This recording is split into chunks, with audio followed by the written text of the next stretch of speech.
2025년 10월 30일 도널드 트럼프 미국 대통령이 백악관에서 성명을 발표했습니다. 한국의 핵추진 잠수함 개발을 승인한다. 필라델피아 조선소에서의 건조를 허락한다. 전 세계 언론이 일제히 보도했습니다. CNN은 한국 드디어 핵잠수함 시대 진입이라는 제목을 뽑았고, 로이터는 아시아 해군력 균형 변화 예고라며 분석 기사를 쏟아냈습니다. 하지만 정작 백악관 브리핑룸 뒤편에서는 미묘한 대화가 오가고 있었습니다. 한 미국 국방부 관계자가 동료에게 속삭였습니다. 한국의 원전 기술은 인정합니다. 하지만 민수용과 군사용은 차원이 다르죠. 10년은 걸릴 겁니다. 그날 저녁 서울 용산 국방부 청사는 묘한 분위기에 휩싸였습니다. 공식적으론 환영 논평을 냈지만 복도를 오가는 장성들의 표정은 복잡했습니다. 저는 그때 국방과학연구소 소속 연구원으로 긴급 소집된 회의에 참석했습니다. 회의실에 들어서자마자 느꼈습니다. 이건 단순한 축하 자리가 아니라는 걸요. 해군 참모 총장이 먼저 입을 열었습니다. 승인은 받았습니다. 하지만 조건이 많습니다. 모든 핵심 기술은 미국의 검증을 거쳐야 하고 주요 부품은 승인을 받아야 합니다. 사실상 공동 개발이지 독자 개발이 아닙니다.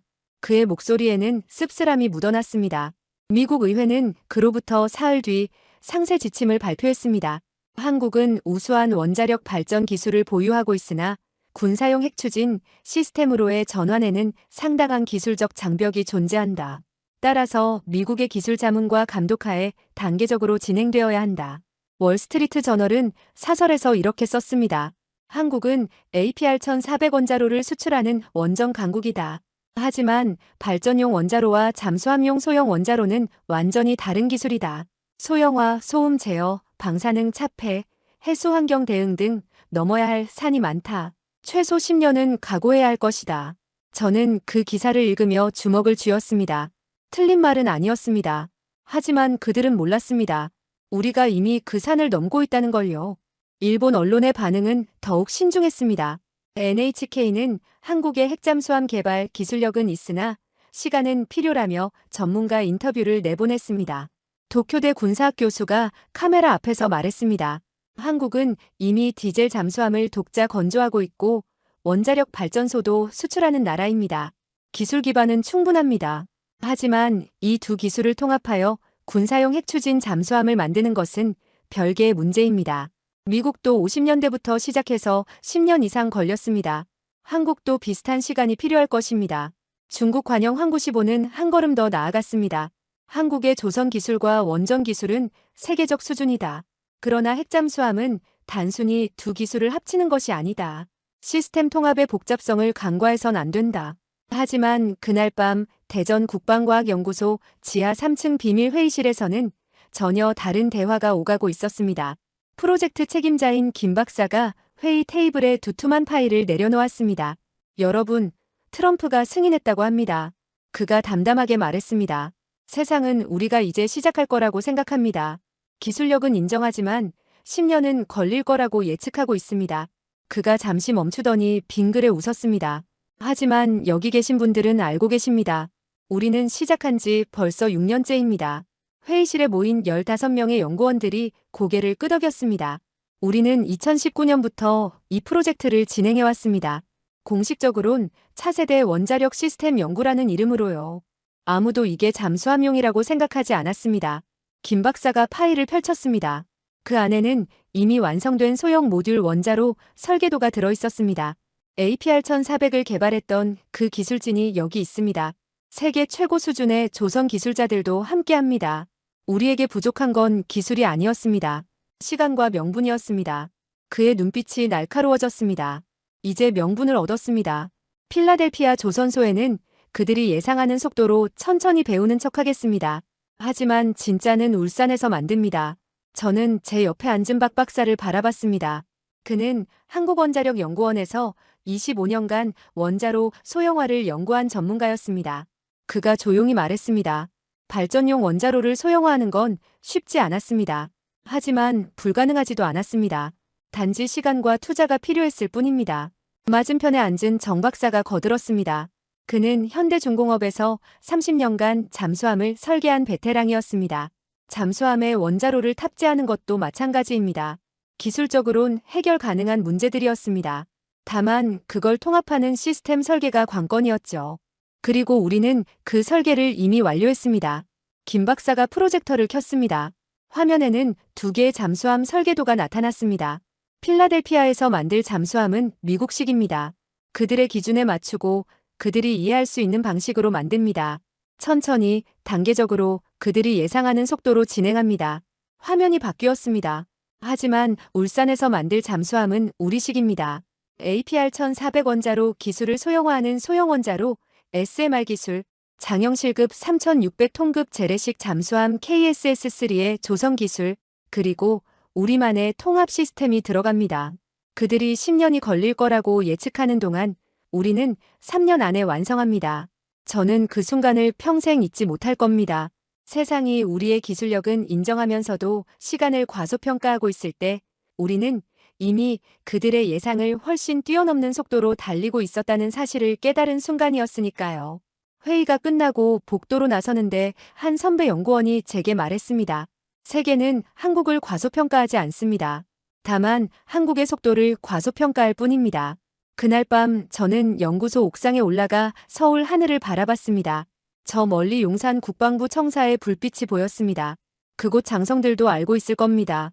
우리가 세계의 예상을 깨뜨릴 준비가 되어 있다는 걸요. 2004년 9월 대전 한국원자력연구원 지하 실험실. 그날의 기록은 공식 문서 어디에도 남아있지 않습니다. 하지만 그곳에 있었던 사람들은 모두 기억합니다. 0.2g, 고농축 우라늄 0.2g을 실험용으로 추출한 그날을요. 국제원자력기구는 즉각 경고를 보냈습니다. 한국은 핵 확산 금지 조약 위반 가능성에 대해 해명하라. 미국은 더 직접적이었습니다. 당시 부시 행정부의 국무부 대변인이 브리핑에서 말했습니다. 한국의 핵 관련 실험은 매우 우려스럽다. 한국은 우수한 원자력 기술을 보유하고 있지만 그것이 잘못된 방향으로 가서는 안 된다. 그렇게 한국의 군사용 핵 관련 연구는 공식적으로 종료됐습니다. 하지만 종료된 건 공식 프로젝트뿐이었습니다. 연구원들은 흩어지지 않았습니다. 오히려 더 조용한 곳으로 들어갔죠. 김 박사가 당시 연구팀장이었습니다. 그는 핵심 팀원 12명을 불러 모았습니다. 우리는 핵무기를 만들 생각이 없습니다. 하지만 핵 추진 기술은 다릅니다. 이건 에너지입니다. 이건 독립입니다. 회의실을 나서던 한 연구원이 물었습니다. 박사님, 이게 알려지면 어떻게 됩니까? 김 박사가 차분하게 답했습니다. 그래서 연구 명칭을 바꿉니다. 차세대 소형 원자로 연구. 발전용입니다. 아무도 의심하지 않을 겁니다. 그로부터 21년. 세상은 한국이 군사용 핵기술을 포기했다고 믿었습니다. 실제로 공식 보고서에는 그렇게 적혀 있었으니까요. 2010년 국방백서에는 이런 문장이 있었습니다. 대한민국은 핵 확산 금지 조약을 철저히 준수하며 평화적 원자력 이용에만 집중한다. 하지만 대전과 대덕 연구단지에서는 다른 일이 벌어지고 있었습니다. 소형 모듈 원자로 개발이라는 이름으로 진행되는 프로젝트. 공식적으론 차세대 발전 소형 기술이었지만 실제로는 잠수함 탑재를 목표로 한 설계였습니다. 아무도 의심하지 않았습니다. 한국은 이미 원전 강국이었고 SMR 연구는 당연한 수순처럼 보였으니까요. 미 국방부 정보국은 매년 한국의 군사기술을 평가했습니다. 2020년 보고서에는 이렇게 적혀 있었습니다. 한국은 세계적 수준의 원자력 발전 기술을 보유하고 있으며 재래식 잠수함 건조 능력도 우수하다. 그러나 이 두 기술을 군사용 핵 추진 시스템으로 통합하는 데는 상당한 시간이 필요할 것으로 판단된다. 현재로선 그러한 통합 연구의 징후가 포착되지 않는다. 일본 방위성도 비슷한 분석을 내놨습니다. 한국의 기술 기반은 견고하나 핵잠수함 개발 의지를 보이지 않고 있다. 중국 인민해방군 해군정보부는 한 걸음 더 나아갔습니다. 한국은 당분간 재래식 잠수함 전력 강화에 집중할 것이다. 하지만 대전 국방과학연구소 지하 6층 출입 통제구역 안쪽에서는 다른 일이 벌어지고 있었습니다. 코드명 블루 시프트. 2019년부터 본격화된 비밀 프로젝트였습니다. 저는 2020년에 이 프로젝트에 합류했습니다. 처음 지하 6층에 들어섰을 때의 충격을 잊을 수 없습니다. 거대한 원자로 모형이 실험실 한가운데 서 있었고 벽면에는 정밀한 설계도가 붙어 있었습니다. 김 박사가 제게 말했습니다. 환영합니다. 여기는 공식적으론 SMR 연구소입니다. 하지만 실제로는 다른 걸 만들고 있습니다. 프로젝트의 핵심은 APR-1400의 소형화였습니다. 한국이 수출까지 성공한 그 원자로를 잠수함에 들어갈 크기로 줄이는 것이었습니다. 기존 대형 원자로는 열출력이 3,800메가와트에 달했습니다. 우리에게 필요한 건 그것을 10분의 1로 줄이면서도 안정성을 유지하는 것이었습니다. 박 박사가 설명했습니다. APR-1400 개발 당시 우리가 확보한 노하우가 있습니다. 핵연료 배치 최적화, 냉각 효율 극대화, 제어봉 시스템 개선. 이 모든 기술을 소형화에 적용할 수 있습니다. 그는 화이트보드에 복잡한 도면을 그려가며 말했습니다. 핵심은 출력 밀도를 높이는 겁니다. 같은 크기에서 더 많은 에너지를 뽑아내는 거죠. 2022년 여름 첫 번째 축소 모델이 완성됐습니다. 실제 크기의 5분의 1 스케일이었지만 모든 시스템이 작동했습니다. 시험 가동 당일 연구소 지하 실험실에는 긴장감이 흘렀습니다. 김 박사가 제어판 앞에 섰습니다. 냉각수 순환 시작. 펌프가 돌아가기 시작했습니다. 모의 연료봉 삽입. 기계팔이 천천히 움직였습니다. 출력 상승 테스트 시작. 모니터의 숫자들이 올라가기 시작했습니다. 10분 후 목표 출력에 도달했습니다. 박 박사가 데이터를 확인하며 말했습니다. 열효율 34%. 목표치를 초과했습니다. 실험실에 안도의 한숨이 흘렀습니다. 김 박사는 여전히 진지한 표정이었습니다. 이제 실제 크기로 만들어야 합니다. 그 무렵 미국 의회에서는 흥미로운 청문회가 열리고 있었습니다. 상원에너지위원회가 한국의 원전 기술을 논의하고 있었습니다. 한국의 APR-1400은 성공적인 원자로 모델입니다. 실제로 UAE에 수출되어 건설 중입니다. 한 의원이 질문했습니다. 한국이 이 기술을 군사용으로 전환할 가능성은 없습니까? 에너지부 관계자가 답했습니다. 대형 발전용 원자로를 군사용으로 전환하는 것은 기술적으로 매우 어렵습니다. 완전히 다른 설계가 필요합니다. 한국이 그런 연구를 한다면 우리가 포착할 수 있습니다. 현재까지 그런 징후는 없습니다. 의원들이 고개를 끄덕였습니다. 저는 그 청문회 영상을 연구소 휴게실에서 봤습니다. 옆에 있던 최 연구원이 씁쓸하게 웃었습니다. 징후가 없다니. 그가 커피를 한 모금 마시며 말했습니다. 우리가 SMR 연구한다고 공개적으로 발표했는데 그게 군사용일 거라고는 상상도 못하는 거죠. 맞은편에 앉은 이 박사가 거들었습니다. 좋은 겁니다. 우리가 공개적으로 민수용 기술을 연구하는 동안 아무도 그 기술이 이중 용도라고 생각하지 않으니까요. 실제로 그랬습니다. 우리는 학회에도 논문을 발표했고 국제 컨퍼런스에도 참가했습니다. 모두 차세대 발전용 소형 원자로라는 이름으로요. 2023년 초 우리는 실제 크기의 원자로 제작에 들어갔습니다. 물론 공식적으론 SMR 실증 모델이었습니다. 산업통상자원부는 이 프로젝트에 예산을 지원했고 언론은 한국의 차세대 원전 기술이라며 긍정적으로 보도했습니다. 아무도 몰랐습니다. 이 원자로의 설계 사양이 잠수함 탑재에 최적화되어 있다는 걸요. 냉각수 순환 시스템은 해수를 직접 사용할 수 있게 설계됐고 차폐 구조는 좁은 공간에 맞춰져 있었으며 제어 시스템은 수중 환경을 고려했습니다. 하지만 설계도만 봐서는 알 수 없었습니다. 그저 효율적인 SMR처럼 보일 뿐이었습니다. 김 박사는 그 무렵 자주 이런 말을 했습니다. 세상이 우리를 과소평가하게 내버려 두세요. 우리의 기술력은 인정하되 우리의 응용력은 과소평가하게 만드세요. 그의 말이 맞았습니다.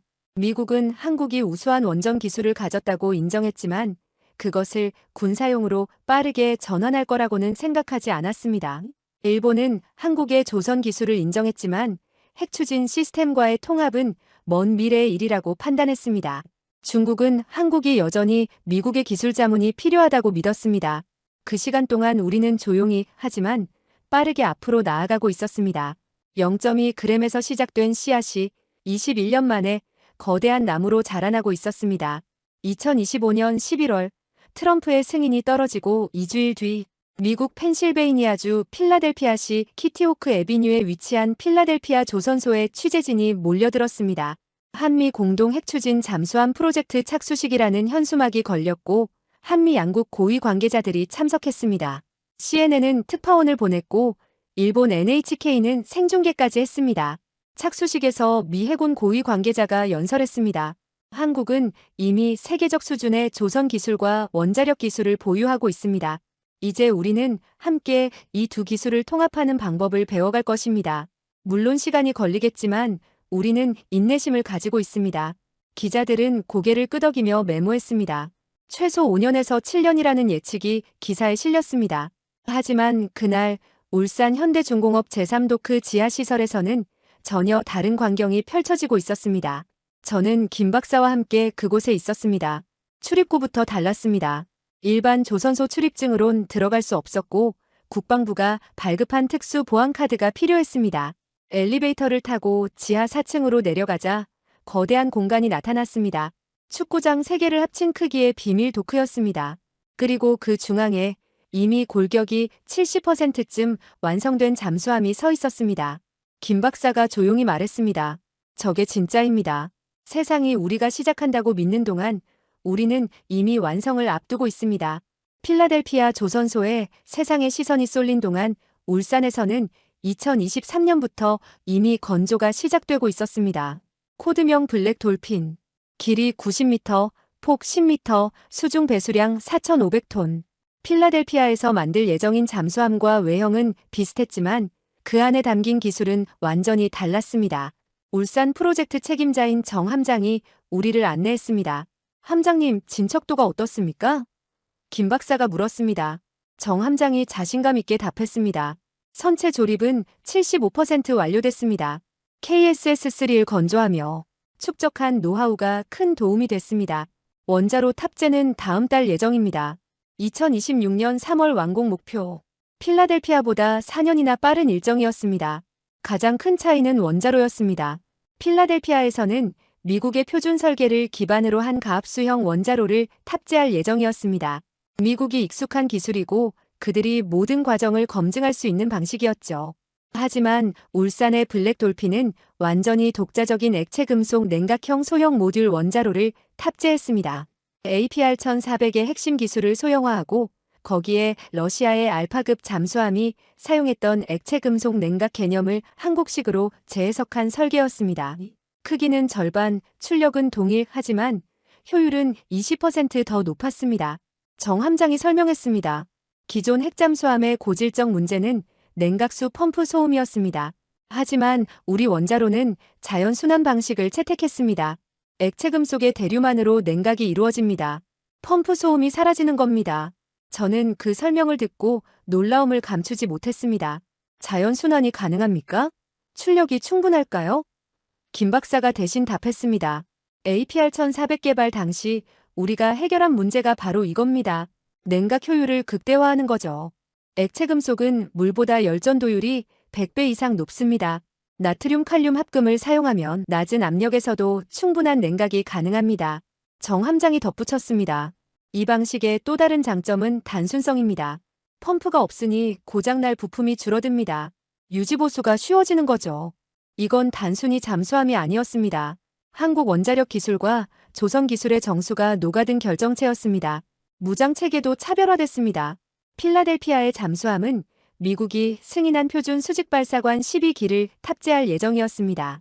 토마호크 순항미사일 호환 방식으로 미 해군과의 상호운용성을 고려한 설계였죠. 하지만 블랙돌핀은 한국형 모듈식 무기 탑재 시스템을 갖췄습니다. 정 함장이 설계도를 펼쳐 보였습니다. 이 구획을 보십시오.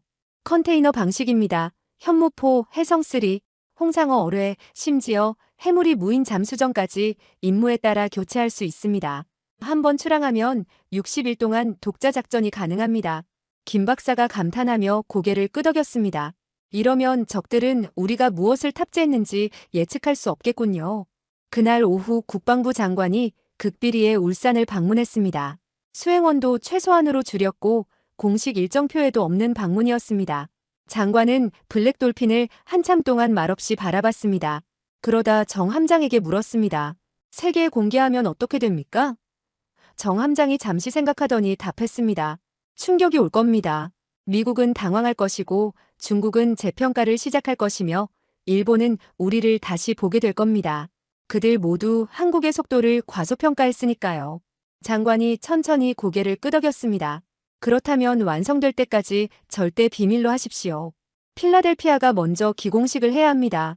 세상이 우리의 진짜 능력을 알아차리지 못하게 해야 합니다. 그 무렵 워싱턴에서는 한국 핵잠수함 프로그램을 놓고 평가 회의가 열리고 있었습니다. 미 국방부 해군 담당 차관보가 보고했습니다. 한국은 우수한 기술 기반을 가지고 있습니다. APR-1400은 검증된 원자로이고 KSS-3은 우수한 잠수함입니다. 문제는 통합입니다. 이 두 시스템을 하나로 합치는 데는 상당한 시행착오가 필요합니다. 우리의 경험상 최소 7년, 현실적으로는 10년을 예상해야 합니다. 한 참모가 질문했습니다. 한국이 더 빨리 할 가능성은요? 차관보가 고개를 저었습니다.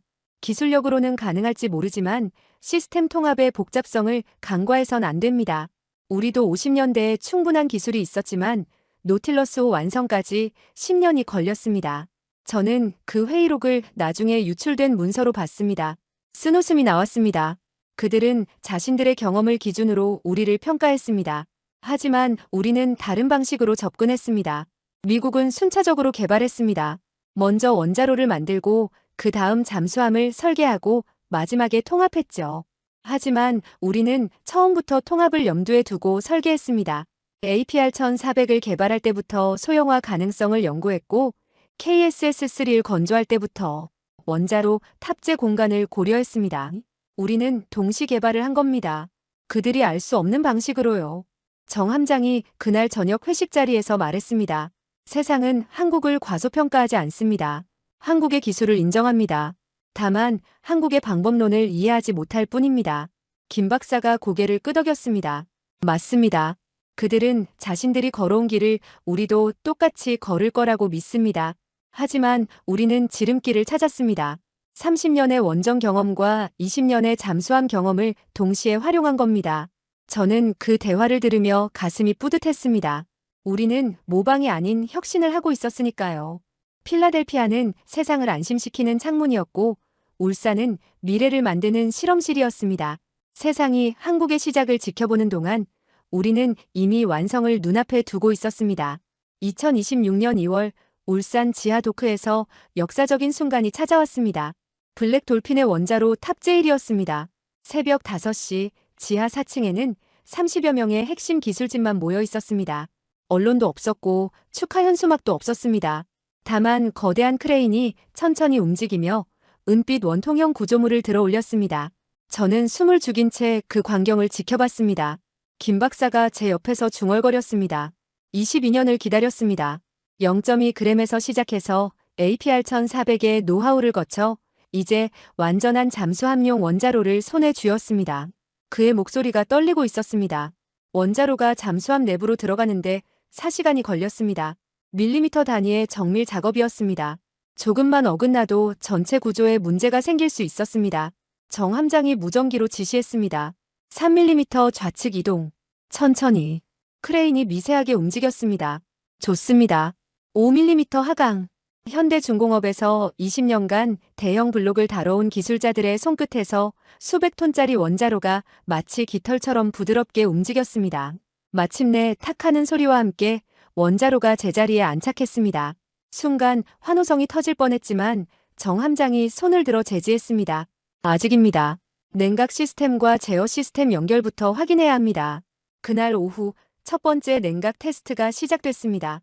액체 금속 나트륨 칼륨 합금이 원자로 주변을 순환하기 시작했습니다. 모니터에는 실시간 온도 데이터가 표시됐습니다. 섭씨 200도, 300도, 400도. 온도가 계속 올라갔습니다. 김 박사가 긴장한 표정으로 화면을 응시했습니다. 그의 옆에는 APR-1400 개발 당시 냉각 시스템을 설계했던 박 박사가 서 있었습니다. 목표 온도 600도 도달. 기술진 한 명이 보고했습니다. 냉각 효율 체크. 박 박사가 직접 데이터를 확인했습니다. 정상입니다. 설계치의 99% 효율 유지 중입니다. APR-1400의 냉각 기술이 완벽하게 작동하고 있습니다. 김 박사가 비로소 미소를 지었습니다. 우리가 해냈습니다. 하지만 진짜 시험은 그 다음이었습니다. 소음 테스트. 핵잠수함의 생명은 은밀성입니다.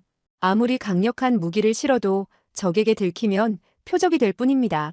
기존 핵잠수함들은 냉각수 펌프와 터빈 소음 때문에 완벽한 스텔스가 불가능했습니다. 미국의 최신형 버지니아급도 저속항에 1000데시벨 이상의 소음을 냈습니다. 러시아의 야생급도 비슷했습니다. 하지만 블랙 돌핀은 달랐습니다. 자연 순환 방식이라 펌프가 없었고 터빈 날개는 KSS-3 개발 당시 축적한 소음 감쇄 기술이 적용됐습니다. 정 함장이 소음 측정 장비를 켰습니다. 원자로 가동, 10% 출력, 화면에 숫자가 나타났습니다. 65dB, 회의실에 긴장이 감돌았습니다. 20% 출력, 70dB, 50% 출력, 85dB, 모두가 숨을 죽였습니다. 이 순간이 모든 걸 결정했습니다. 100% 출력, 정 함장의 목소리가 약간 떨렸습니다. 화면의 숫자가 천천히 올라갔습니다. 90, 91, 92dB에서 멈췄습니다. 정 함장이 믿을 수 없다는 표정으로 화면을 다시 확인했습니다. 재측정해 보십시오. 소음 측정 기술진이 장비를 리셋하고 다시 측정했습니다. 결과는 같았습니다. 92dB. 김 박사가 천천히 입을 열었습니다. 바다의 배경 소음이 평균 90dB입니다. 우리 잠수함은 바닷속에 완전히 녹아들 수 있다는 뜻입니다. 박 박사가 떨리는 목소리로 덧붙였습니다. 이건 단순히 조용한 게 아닙니다. 사실상 탐지 불가능합니다. 소나로는 구분할 수 없습니다. 회의실에 정적이 흘렀습니다. 그리고 천천히 한 명, 두 명 박수를 치기 시작했습니다. 22년간의 노력이 결실을 맺은 순간이었습니다. 우리는 세계 최초로 바다의 소음 속에 숨을 수 있는 핵잠수함을 만든 겁니다. 유령이 아니었습니다. 투명 인간이었습니다. 같은 시각 필라델피아 조선소에서는 한국 기술진이 미국 전문가들과 원자로 통합 설계를 논의하고 있었습니다.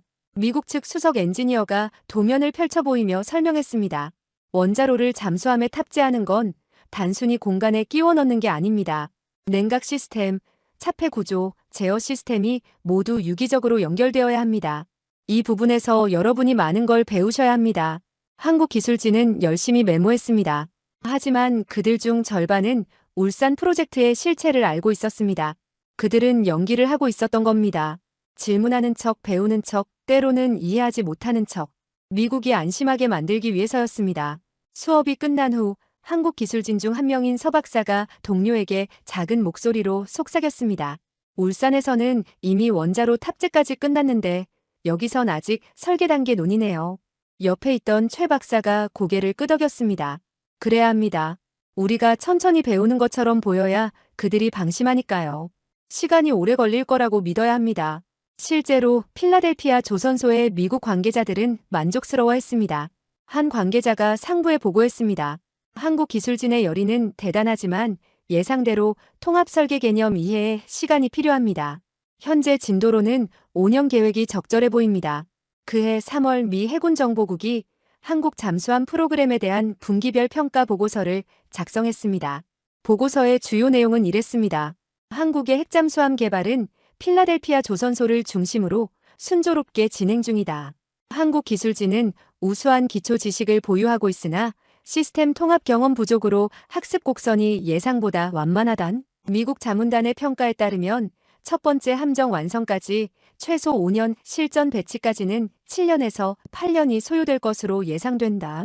한국 내 독자 개발 가능성은 기술 기반은 충분하나 시스템 통합 노하우 부족으로 단기간 내에는 어려울 것으로 판단된다. 이 보고서는 국방장관을 거쳐 백악관까지 보고됐습니다.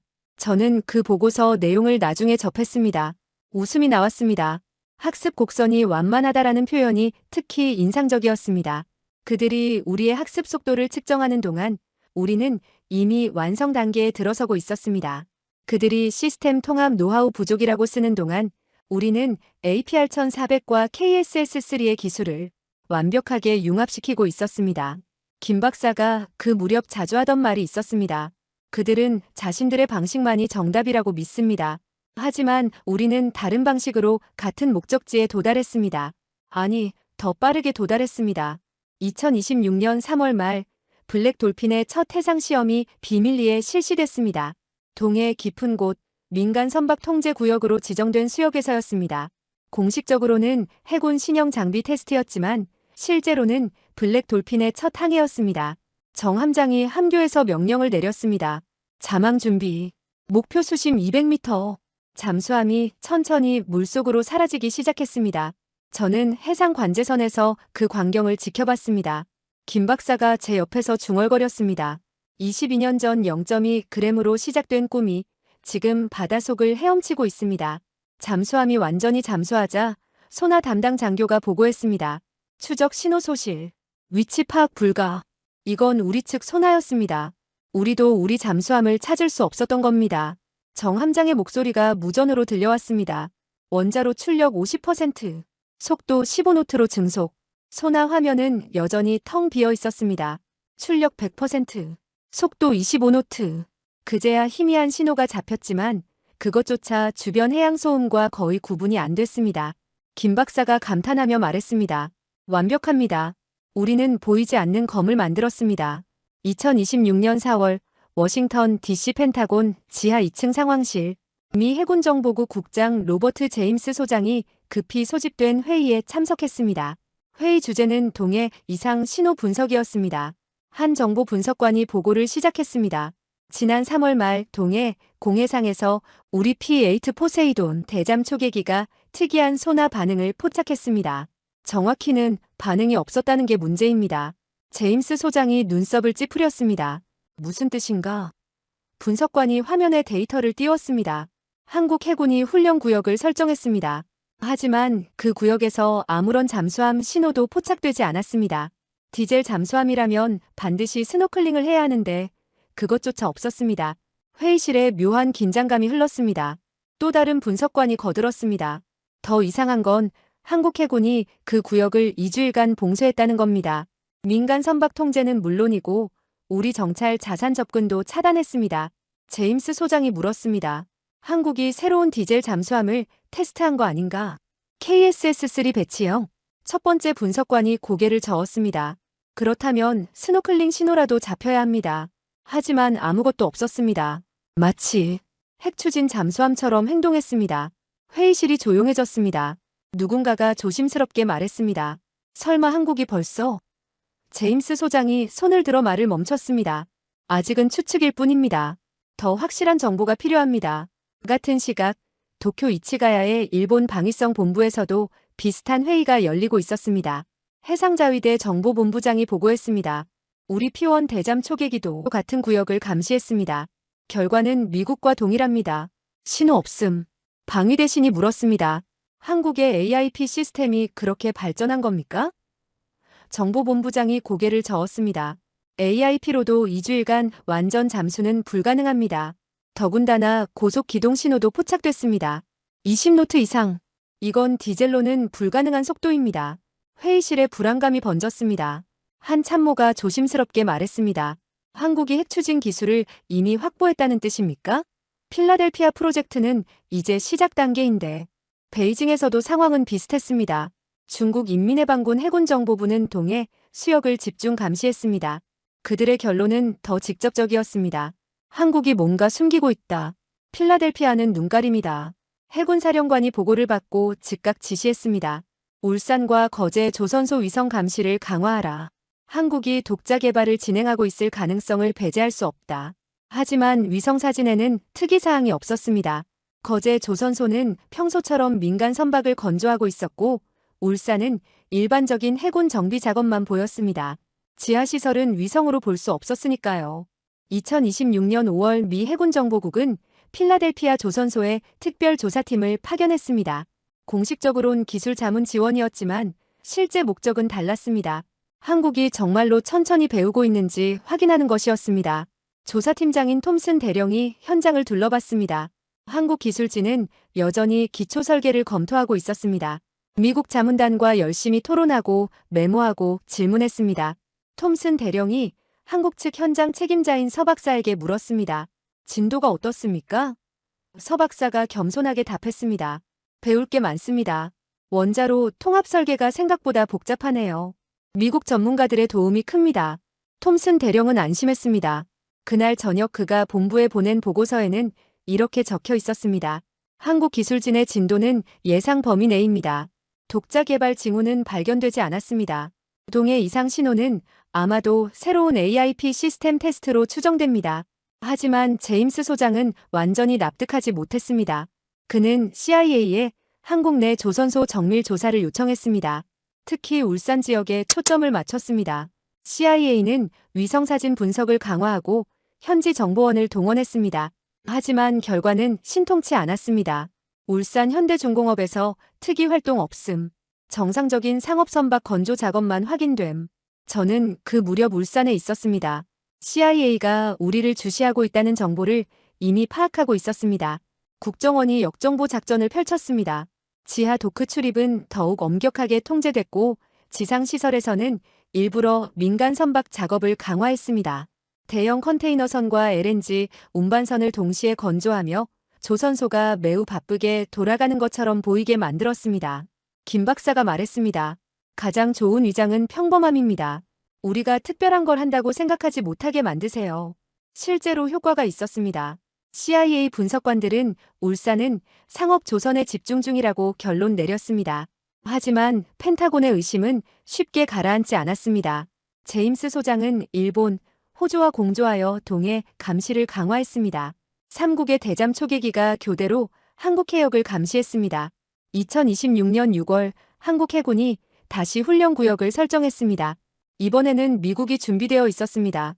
P8 포세이돈 2대가 상시 대기했고 해저 음향 센서까지 몰래 설치했습니다. 하지만 결과는 같았습니다. 아무것도 포착되지 않았습니다. 아니, 정확히는 바다의 배경 소음만 들렸습니다. 물고기 떼, 해류, 암초에 부딪히는 파도 소리. 그 속에 잠수함이 있다는 건 믿기 어려웠습니다. 제임스 소장은 더 이상 참지 못하고 한국 국방부에 직접 연락했습니다. 비공식 채널을 통해서였습니다. 동해에서 무엇을 테스트하고 있습니까? 우리는 동맹국입니다. 정보를 공유해야 하지 않습니까? 한국 국방부의 답변은 간단했습니다. 새로운 소나 회피 기술을 적용한 KSS-3 개량형을 테스트 중입니다. 비밀이지만 동맹국이니 말씀드립니다. 곧 공개될 예정입니다. 제임스 소장은 그 답변을 믿고 싶었습니다. 하지만 뭔가 석연치 않았습니다. KSS-3 개량형이 그렇게까지 조용할 수 있을까? 2주일간 잠수가 가능할까? 워싱턴에서는 논쟁이 벌어졌습니다. 국방부 내에서도 의견이 갈렸습니다. 한파는 한국을 너무 의심하지 말자. 그들은 동맹이고 필라델피아에서 성실하게 배우고 있다고 주장했습니다. 다른 파는 뭔가 숨기고 있다. 한국의 기술력을 과소평가해선 안 된다고 반박했습니다. 결국 국방장관이 결정을 내렸습니다. 지켜보자. 하지만 감시는 계속한다. 만약 한국이 독자 개발을 진행 중이라면 언젠가는 드러날 것이다. 그렇게 미국은 확신과 의심 사이에서 흔들리기 시작했습니다. 저는 그 무렵 대전 연구소에서 김 박사와 대화를 나눴습니다. 미국이 의심하기 시작했습니다. 어떻게 해야 할까요? 김 박사가 침착하게 답했습니다. 의심은 괜찮습니다. 확신만 없으면 됩니다. 그들이 우리를 의심하는 동안 우리는 마무리 작업을 합니다. 블랙 돌핀의 무장 시스템 탑재가 다음 달입니다. 그리고 9월에는 완전한 전력화 테스트를 합니다. 그가 창밖을 바라봤습니다. 세상이 의심을 시작할 때쯤 우리는 이미 완성에 가까워지고 있습니다. 타이밍이 완벽합니다. 저는 그의 말에 고개를 끄덕였습니다. 의심은 확신의 반대말이었습니다. 그들이 확신하지 못하는 한 우리에게는 시간이 있었습니다. 2026년 7월 백악관 국가안보회의 긴급 소집, 국무장관, 국방장관, CIA 국장, 그리고 대통령 안보보좌관이 한자리에 모였습니다. 의제는 단 하나, 한국의 독자 핵잠수함 개발 가능성이었습니다. CIA 국장이 먼저 브리핑을 시작했습니다. 지난 4개월간 우리는 한국의 조선소와 연구소를 집중 감시했습니다. 직접적인 증거는 없습니다. 하지만 정황상 의심스러운 점이 너무 많습니다. 그가 화면에 자료를 띄웠습니다. 첫째, 동해에서의 설명할 수 없는 잠수함 활동. 둘째, 울산 현대중공업의 비정상적인 전력 소비 패턴. 셋째, 대전 연구소의 특수 자재 반입 증가. 국방장관이 끼어들었습니다. 하지만 필라델피아에서는 한국이 예상대로 진행하고 있습니다. CIA 국장이 고개를 저었습니다. 그게 문제입니다. 너무 예상대로입니다. 마치 우리가 보고 싶어하는 모습만 보여주는 것 같습니다. 국무장관이 신중하게 말했습니다. 한국은 우리의 핵심 동맹입니다. 함부로 의심해선 안 됩니다. 외교적 파장이 큽니다. 하지만 대통령 안보보좌관은 달랐습니다. 동맹이기 때문에 더 문제입니다. 만약 한국이 우리 몰래 독자 개발을 완료한다면 이건 동맹 간 신뢰의 근본적 파괴입니다. 우리는 명확히 해야 합니다. 회의는 결론에 도달했습니다. 한국 정부에 공식적으로 질의하기로 했습니다. 2026년 7월 15일 주한 미국 대사가 용산 국방부를 방문했습니다. 사전 통보 없는 정격 방문이었습니다. 국방부 장관 집무실에서 비공개 면담이 이루어졌습니다. 미국 대사가 단도직입적으로 물었습니다.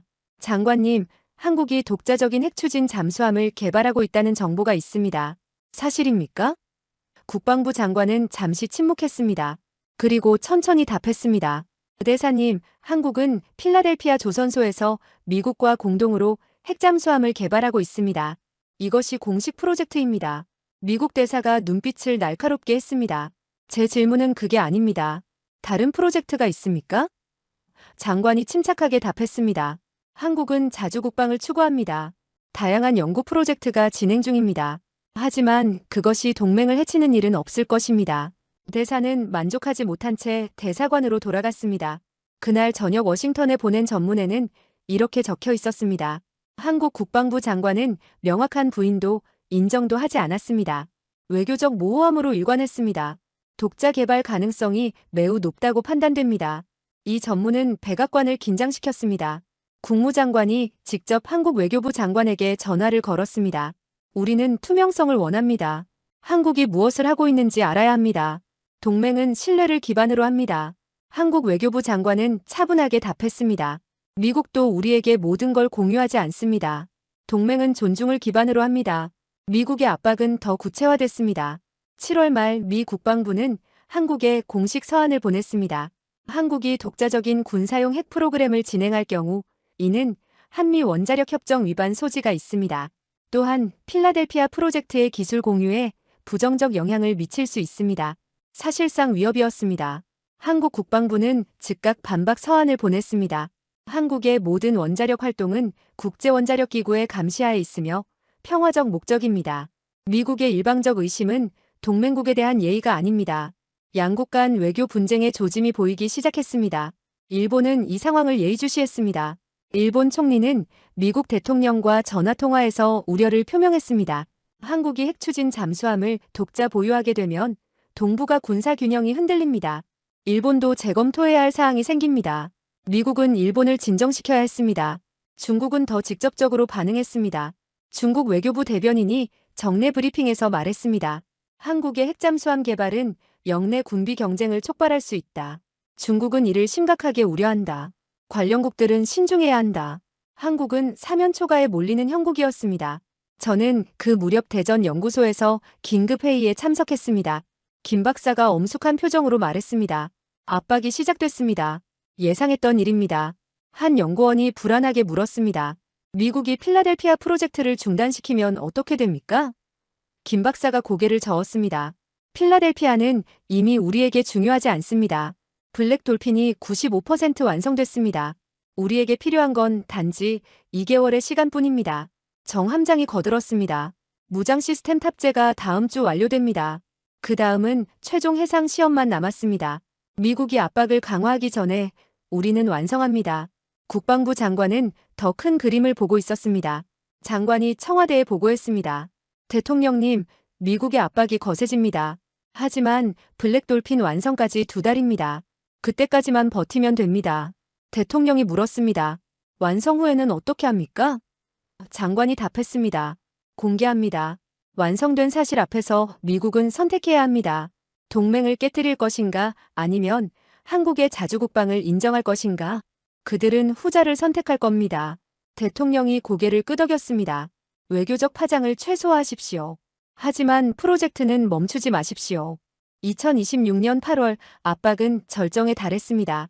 미국 상원 군사위원회가 청문회를 열었습니다. 주제는 동맹국의 무단 군사기술 개발이었습니다. 국방부 장관이 증언했습니다. 우리는 한국이 약속을 어기고 있다고 우려합니다. 투명성이 필요합니다. 한 상원의원이 강하게 주장했습니다. 필라델피아 프로젝트를 일시 중단해야 합니다. 한국이 명확한 답변을 할 때까지요. 이 발언은 즉각 한국 언론에 보도됐습니다. 한국 여론이 들끓기 시작했습니다. 미국이 한국을 신뢰하지 않는다. 자주국방이 왜 잘못인가 등의 반응이 쏟아졌습니다. 한국 정부는 외교적으로 대응했지만 내부적으로는 프로젝트를 가속화했습니다. 울산 도크에서는 밤낮 없이 작업이 진행됐습니다. 블랙 돌핀의 현무포 순항미사일 발사관 탑재가 완료됐고 해성3 대함미사일 시스템이 장착됐습니다. 홍상어 중어뢰 6발과 청상어 경어뢰 12발이 탑재됐습니다. 정 함장이 최종 점검을 했습니다. 모든 시스템 정상. 9월 첫째 주 최종 해상시험 실시 가능. 김 박사가 만족스럽게 고개를 끄덕였습니다. 미국이 압박하는 동안 우리는 완성했습니다. 저는 그날 밤 울산 도크에서 블랙 돌핀을 바라봤습니다. 검은 선체가 조명을 받아 은은하게 빛났습니다. 22년의 꿈이 저 안에 담겨 있었습니다. 0.2g의 실험, APR 1400의 기술, KSS-3의 노하우, 그리고 수많은 연구원들의 밤샘 작업. 미국의 압박은 거셌지만 우리는 이미 결승선을 넘어서고 있었습니다. 김 박사가 제 옆에 서서 조용히 말했습니다. 압박은 두려움의 다른 이름입니다. 그들이 우리를 압박한다는 건 그들이 우리를 두려워하기 시작했다는 뜻입니다. 저는 고개를 끄덕였습니다. 이제 단 한 걸음만 남았습니다. 세상에 보여줄 시간이었습니다. 2026년 9월 첫째 주 동해 공해상 한국 해군이 대규모 훈련 구역을 설정했습니다. 이번에는 범위가 달랐습니다. 남북으로 100km, 동서로 50km에 달하는 광대한 수역이었습니다. 공식 명칭은 연합대잠전 훈련이었지만 실제로는 블랙 돌핀의 최종 전력화 시험이었습니다. 해군 참모총장이 직접 훈련을 지휘했습니다. 구축함 3척, 호위함 4척, 그리고 P3 대잠 초계기 2대가 동원됐습니다.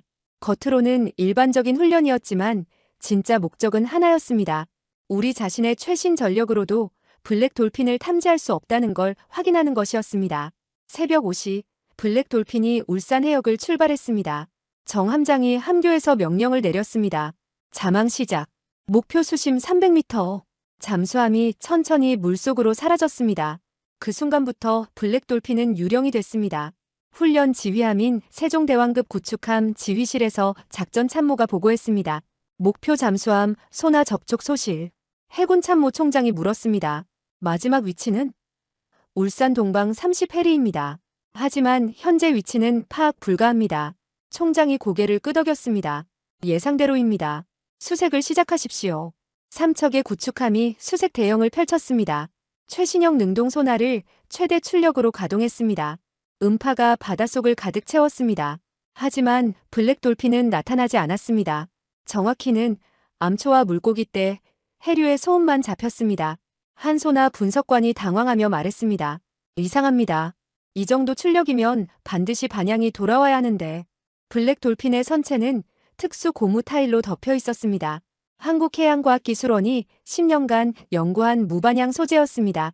소나 음파의 98%를 흡수했습니다. 나머지 2%도 불규칙하게 산란시켜 방향을 알 수 없게 만들었습니다. 오전 10시 P3 대잠 초계기가 투입됐습니다. 소노부이 20개를 투하했습니다. 바다 곳곳에서 수중청음 장비가 작동하기 시작했습니다. 하지만 결과는 같았습니다. 배경 소음만 들렸을 뿐 잠수함 특유의 기계음은 포착되지 않았습니다. 초계기 탑승 소나 장교가 무전으로 보고했습니다. 모든 소노부위에서 특이사항 없음. 목표 잠수함 신호 없음. 지휘함의 작전 참모가 혼란스러워했습니다. 잠수함이 사라질 순 없습니다. 분명히 어딘가에 있습니다. 하지만 블랙 돌핀은 그들의 예상을 뛰어넘고 있었습니다. 이미 훈련구역 반대편으로 이동한 뒤였습니다. 블랙 돌핀 함내에서는 다른 풍경이 펼쳐지고 있었습니다. 정 함장이 침착하게 명령했습니다. 속도 20노트 유지. 수심 350m로 하강. 항해사가 답했습니다. 예, 함장님. 현재 위치 훈련구역 동쪽 끝단입니다. 소나 장교가 보고했습니다. 아군 구축함 3척 소나 신호 포착. 하지만 우리를 탐지하지 못하고 있습니다. 함교의 미소가 번졌습니다. 정 함장이 다음 명령을 내렸습니다. 현무포 모의 발사 준비. 목표는 가상적 함대, 북방 200km 지점. 무장 장교가 확인했습니다. 발사관 1번부터 4번까지 준비 완료. 지상에서는 김 박사와 제가 작전 상황을 실시간으로 모니터링하고 있었습니다. 대전 연구소 지휘 통제실에 설치된 화면에는 블랙 돌핀의 모든 데이터가 암호화되어 전송되고 있었습니다. 김 박사가 만족스럽게 고개를 끄덕였습니다. 완벽합니다. 원자로 출력 안정, 냉각 시스템 정상, 추진 시스템 이상 없음. 그리고 가장 중요한 건 그가 소음 측정 그래프를 가리켰습니다. 소음 수준이 배경치와 구분이 안 됩니다. 우리가 만든 건 잠수함이 아니라 유령입니다. 저는 감격스러워 말을 잇지 못했습니다. 22년의 노력이 숫자로 증명되고 있었습니다. 오후 2시 블랙돌핀은 모의 미사일 발사 시험을 실시했습니다. 정 함장이 명령했습니다. 현무 -4 1번 발사관 모의 발사. 수직 발사관이 열리고 모의 미사일이 발사됐습니다. 실제 미사일은 아니었지만 모든 시스템은 실전과 동일하게 작동했습니다. 발사 후 블랙돌핀은 즉시 방향을 바꾸고 깊은 곳으로 잠수했습니다. 이것이 진짜 전술이었습니다. 발사하고 사라지는 것. 지휘함에서는 그제야 뭔가를 감지했습니다. 레이더 장교가 급히 보고했습니다. 미사일 발사 징후 포착. 방위 연구호도. 작전 참모가 소리쳤습니다. 잠수함 위치 파악. 소나 집중 탐색. 하지만 늦었습니다. 블랙돌핀은 이미 10km 떨어진 곳으로 이동한 뒤였습니다. 해군 참모 총장이 무전으로 지시했습니다. 훈련 중단. 블랙돌핀 부상하십시오. 정 함장이 무전을 받고 미소를 지었습니다. 훈련 종료 확인. 부상 시작합니다. 블랙돌핀이 천천히 수면으로 올라왔습니다. 검은 선체가 물 위로 모습을 드러냈을 때 지휘함의 모든 장교들이 숨을 죽였습니다. 그들은 6시간 동안 바로 그 잠수함을 찾으려 했지만 실패했습니다. 최신형 소나 대잠 초계기, 소노부이를 총동원했지만 한 번도 제대로 탐지하지 못했습니다. 작전 참모가 중얼거렸습니다. 만약 적의 적이었다면 우리는 이미 전멸했을 겁니다. 그날 저녁 해군 참모총장이 직접 블랙돌핀을 방문했습니다. 정 함장이 함교에서 총장을 맞이했습니다. 총장이 묵직하게 말했습니다. 오늘 우리 해군의 자존심이 여기 있다는 걸 확인했습니다. 함대를 둘러본 총장은 원자로실 앞에서 오래 멈춰 섰습니다. APR-1400의 기술이 여기 들어있다고 들었습니다. 정 함장이 답했습니다. 그렇습니다. 30년 원전 기술의 정수입니다. 그리고 KSS-3의 20년 잠수함 기술이 함께 녹아들었습니다. 총장이 고개를 끄덕였습니다. 이제 세상에 보여줄 시간입니다. 더 이상 숨길 필요가 없습니다. 대전 연구소로 돌아온 저는 김 박사와 마지막 대화를 나눴습니다. 박사님, 우리가 정말 해냈습니다. 김 박사가 창밖을 바라보며 말했습니다. 22년 전 0.2g을 추출하던 그날을 기억합니다. 세상은 우리를 비난했고 우리는 공식적으로 포기했습니다. 하지만 우리는 포기하지 않았습니다. 조용히 묵묵히 우리만의 길을 걸었습니다. 그가 저를 바라봤습니다. 세상이 우리를 과소평가하는 동안 우리는 준비했습니다. 이제 그 결과를 보여줄 시간입니다. 미국도 중국도 일본도 예상하지 못한 결과를요. 2026년 9월 10일 국방부가 긴급 기자회견을 소집했습니다. 무슨 발표인지 아무도 몰랐습니다. 국내외 언론사 100여 곳이 몰려들었습니다. 국방부 장관이 단상에 올라 침착하게 말했습니다. 오늘 대한민국 해군이 독자 개발한 핵추진 잠수함 블랙돌핀의 전력화를 공식 발표합니다. 순간 회의장이 술렁였습니다. 장관이 계속했습니다. 이 잠수함은 한국의 APR-1400원자로 기술과 KSS-3 잠수함 기술을 통합한 완전한 독자 개발 무기체계입니다. 오늘 오전 동해에서 최종 전력화 시험을 성공적으로 완료했습니다. 회의장이 폭발했습니다. 기자들의 질문이 쏟아졌습니다. 하지만 장관은 미소만 지을 뿐이었습니다. 세상에 던진 폭탄의 파장은 이제 시작이었습니다. 2026년 9월 10일 오후 블랙돌핀 발표 직후 전 세계 언론이 일제히 속보를 터뜨렸습니다. CNN은 한국 독자 핵잠수함 전격 공개 세계 7번째 보유국이라는 제목으로 긴급 생방송을 시작했습니다. 앵커의 목소리에는 당혹감이 묻어났습니다. 불과 5개월 전만 해도 한국은 필라델피아에서 핵잠수함 기술을 배우기 시작했습니다. 그런데 오늘 독자 개발 완료를 발표했습니다. 이게 어떻게 가능한 일입니까? 화면에는 동해에서 촬영된 블랙돌핀의 모습이 나타났습니다. 검은 선체 유선형 함교, 그리고 수직 발사관이 보였습니다. 군사 전문가가 스튜디오에 급히 초청됐습니다. 이건 예상을 완전히 벗어난 일입니다. 한국의 속도를 우리 모두가 과소평가했습니다. 로이터는 더 구체적인 분석을 내놨습니다. 한국은 최소 6년 이상 비밀리에 개발을 진행한 것으로 보인다. 필라델피아 프로젝트는 눈가림이었을 가능성이 높다. 기사는 계속됐습니다. 한국은 세계 3위의 원전 수출국이며 독자 설계한 APR-1400원자로를 보유하고 있다. 또한 KSS-3 잠수함을 독자 건조하는 조선 강국이다. 이 두 기술을 통합할 능력이 충분했다. 다만 세계가 그 통합 속도를 예측하지 못했을 뿐이다. 일본 NHK는 긴급 뉴스 특집을 편성했습니다. 한국 핵잠수함 시대, 동북아 안보 지형 변화라는 제목이었습니다. 한 일본 방위 전문가가 침통하게 말했습니다. 한국이 우리보다 먼저 핵추진 잠수함을 보유하게 됐습니다. 이는 해양 전력의 판도를 바꾸는 사건입니다. 워싱턴은 혼란에 빠졌습니다. 백악관 긴급 안보회의가 다시 소집됐습니다. 국방장관이 보고했습니다. 한국은 우리를 속였습니다. 필라델피아에서는 천천히 배우는 척하면서 울산에서는 독자 개발을 완료했습니다. 대통령 안보보좌관이 분노했습니다. 이건 동맹에 대한 배신입니다. 하지만 국무장관은 다른 의견이었습니다. 배신이라고 보기는 어렵습니다. 우리도 한국에게 모든 기술을 공유한 적 없습니다. 그들은 단지 자주국방을 선택했을 뿐입니다. CIA 국장이 덧붙였습니다. 더 중요한 건 그들의 기술 수준입니다. 우리 정보에 따르면 블랙 돌핀의 소음 수준은 우리 버지니아급보다 낮습니다. 한국이 우리보다 앞선 기술을 개발했을 가능성이 있습니다. 회의실이 조용해졌습니다. 미국이 가장 두려워하던 상황이었습니다. 동맹국이 기술적으로 앞서가는 것. 대통령이 무거운 목소리로 말했습니다. 우리의 선택지는 무엇입니까? 국무장관이 답했습니다. 두 가지입니다. 첫째, 한국을 압박하고 관계를 악화시키는 것. 하지만 이는 동맹을 파괴할 위험이 있습니다. 둘째, 한국의 자주국방을 인정하고 새로운 협력 관계를 구축하는 것. 현실적으로는 후자밖에 없습니다. 대통령이 한숨을 쉬었습니다. 한국과 대화를 시작하십시오. 하지만 명확히 하십시오. 이런 일이 다시 있어선 안 된다고. 베이징의 반응은 더 복잡했습니다. 중국 중앙군사위원회가 긴급 소집됐습니다. 해군사령관이 보고했습니다. 한국의 핵잠수함은 우리 동해 작전의 변수가 됩니다.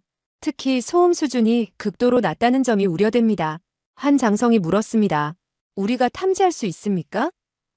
해군사령관이 고개를 저었습니다. 현재로선 어렵습니다. 새로운 소나 시스템이 필요합니다. 시진핑 주석이 직접 발언했습니다. 한국을 과소평가한 우리의 실수입니다. 재평가가 필요합니다. 중국 외교부는 공식 논평을 냈습니다. 한국의 핵잠수함 개발은 영내 군사 균형에 영향을 미칩니다. 중국은 상황을 예의주시하고 있습니다. 표면적으론 중립적이었지만 내부적으론 긴장이 고조됐습니다. 도쿄에서는 비상이 걸렸습니다. 일본 방위성이 긴급 대책 회의를 열었습니다. 방위대신이 엄중하게 말했습니다. 한국이 우리보다 먼저 핵잠수함을 보유했습니다. 이는 일본의 해양 안보에 중대한 도전입니다. 해상자위대 총감이 보고했습니다. 우리의 대잠 능력으로는 한국의 신형 잠수함 탐지가 어렵습니다. 기술 격차가 발생했습니다. 한 참모가 제안했습니다. 우리도 핵잠수함 개발을 재검토해야 합니다. 하지만 방위대신이 손을 저었습니다. 비핵 원칙 때문에 정치적으로 불가능합니다. 다른 방법을 찾아야 합니다. 일본은 딜레마에 빠졌습니다. 한국을 따라잡고 싶지만 정치적 제약이 있었습니다. 서울 용산 국방부 장관 집무실. 장관이 참모들에게 말했습니다. 세계의 반응이 예상대로입니다. 미국은 당황했고 중국은 긴장했으며 일본은 불안해했습니다. 한 참모가 물었습니다. 미국과의 관계는 어떻게 됩니까? 장관이 답했습니다. 미국은 결국 현실을 받아들일 겁니다. 그들에게 다른 선택지가 없으니까요. 우리는 여전히 동맹이고 북한과 중국이라는 공동의 위협이 있습니다. 또 다른 참모가 말했습니다. 하지만 신뢰는 손상됐습니다. 장관이 고개를 끄덕였습니다. 그건 인정합니다. 하지만 우리는 자주국방을 선택했습니다. 신뢰보다 중요한 건 생존입니다. 대전 연구소에서는 조용한 축하 행사가 열렸습니다. 김 박사가 22년을 함께한 연구원들 앞에서 말했습니다. 여러분, 우리가 해냈습니다. 2004년 0.2g으로 시작해서 오늘 완전한 핵추진 잠수함을 세상에 보여줬습니다. 그의 목소리가 떨렸습니다. 세상은 우리가 할 수 없다고 했습니다. 시간이 오래 걸릴 거라고 했습니다. 하지만 우리는 우리만의 방법으로, 우리만의 속도로 해냈습니다. 연구원들이 박수를 쳤습니다. 김 박사가 계속했습니다. 이건 단순히 잠수함이 아닙니다. 이건 대한민국의 기술 자립입니다. APR 1400의 정신, KSS-3의 도전, 그리고 우리 모두의 땀이 여기 있습니다. 저는 그날 저녁 홀로 한강을 걸었습니다. 스마트폰으로 세계 뉴스를 계속 확인했습니다. 모든 언론이 블랙돌핀을 다뤘습니다. 한국의 기술력 재평가 필요, 과소평가된 한국의 속도, 새로운 해양 강국의 탄생. 저는 미소를 지었습니다. 22년 전 0.2g 때문에 세계의 비난을 받았던 그 나라가 오늘은 세계가 주목하는 기술 강국이 됐습니다. 우리는 포기하지 않았습니다. 조용히, 묵묵히 우리의 길을 걸었습니다. 2020년 9월 15일 한미 국방장관 회담이 서울에서 열렸습니다. 미국 국방장관이 먼저 말했습니다. 한국의 결정을 이해하기 어렵습니다. 하지만 현실을 받아들입니다. 한국 국방장관이 답했습니다. 우리는 동맹을 소중히 여깁니다. 하지만 자주국방도 포기할 수 없습니다. 이 둘은 양립 가능합니다. 미국 장관이 잠시 침묵하다가 말했습니다. 블랙돌핀의 기술 수준이 예상 이상입니다. 협력할 수 있습니까? 한국 장관이 미소를 지었습니다. 물론입니다. 하지만 이번엔 대등한 파트너로서요. 회담은 새로운 협력 관계의 시작이었습니다. 더 이상 기술을 받는 나라가 아닌 기술을 나누는 나라로서의 한국이었습니다. 그날 밤 블랙돌핀은 다시 동해로 나갔습니다. 이번에는 훈련이 아닌 실전 배치였습니다. 정 함장이 승조원들에게 말했습니다. 오늘부터 우리는 대한민국 해군의 새로운 역사를 씁니다. 우리는 이 바다를 지키는 보이지 않는 검입니다. 잠수함이 천천히 잠수하며 어둠 속으로 사라졌습니다. 아무 소리도 내지 않고 아무 흔적도 남기지 않으며 대한민국의 자주국방이 바닷속 깊은 곳에서 조용히 숨쉬고 있었습니다. 세상이 한국을 과소평가하는 동안 준비한 22년의 결실이 지금 대한민국의 미래를 지키고 있었습니다.